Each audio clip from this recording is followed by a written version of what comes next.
in Lincoln. You got to promote Killing Jesus on 60 Minutes, on Katie Couric. You've been on The View and Sure. Letterman and GMA. The usual. I thought the mainstream media didn't like you, Bill. Well, they get ratings by doing it, so it doesn't really matter whether they like me or not, does it? You're saying it's a self-serving effort by these big organizations to put you on? I think they feel that there's a guy in the country who's selling millions of books. You know, Killing Jesus is going to sell 5 million books. I mean, that's unheard of. And he has the highest rated cable news show for 13 years. So there's got to be something there, and thus, if we get him on our show, maybe we'll get some of that. Right, but you like to set up this sort of narrative that it's you versus the media elite, and I think you've become more accepted in recent years by the I disagree with you. If you look at the reviews for Killing Kennedy, the people who hate me reviewed me, not the movie, all right? And that's still there. And if I ever fall, they'll be like jackals on my carcass. They hate me because I represent something that is very feared in America.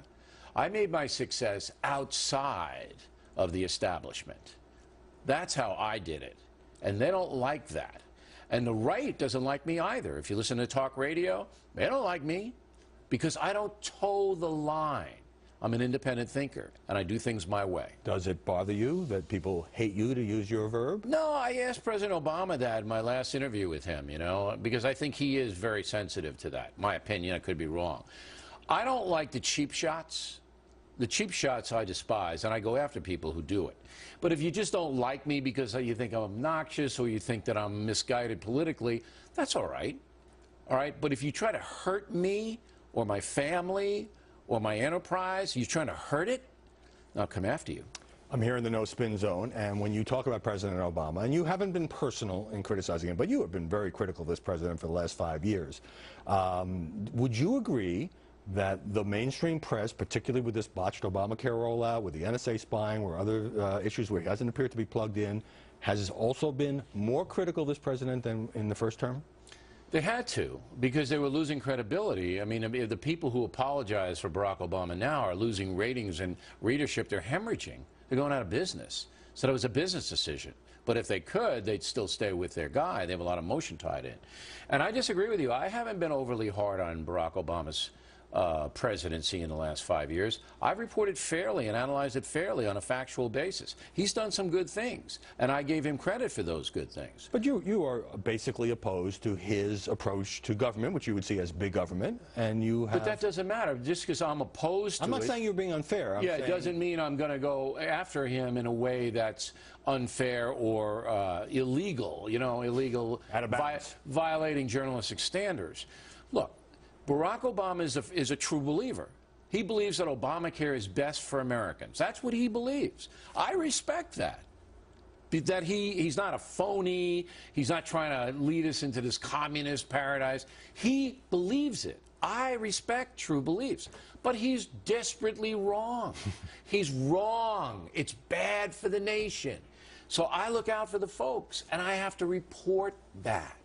I mentioned 60 Minutes, as you know, they just did an apology and a retraction for a story about Benghazi based on a contractor who it appears was not telling the truth about having been at the compound on the night of the attack. A lot of people saying, boy, that apology didn't get much attention on Fox News because it doesn't fit the conservative agenda of pushing Benghazi as a big story. Fair or unfair? You know, if the facts were altered by it and I didn't report it big, I didn't pay much attention to it. Maybe that's a valid criticism against Fox News. I don't run Fox News. I mean, I got my own problems with the factor.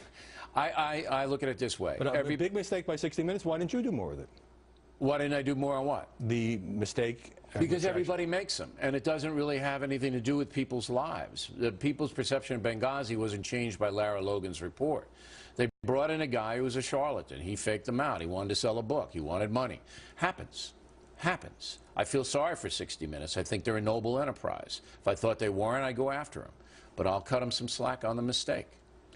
You take a lot of swipes, which is certainly within your purview at MSNBC and some of the liberal commentators there. A lot of people think...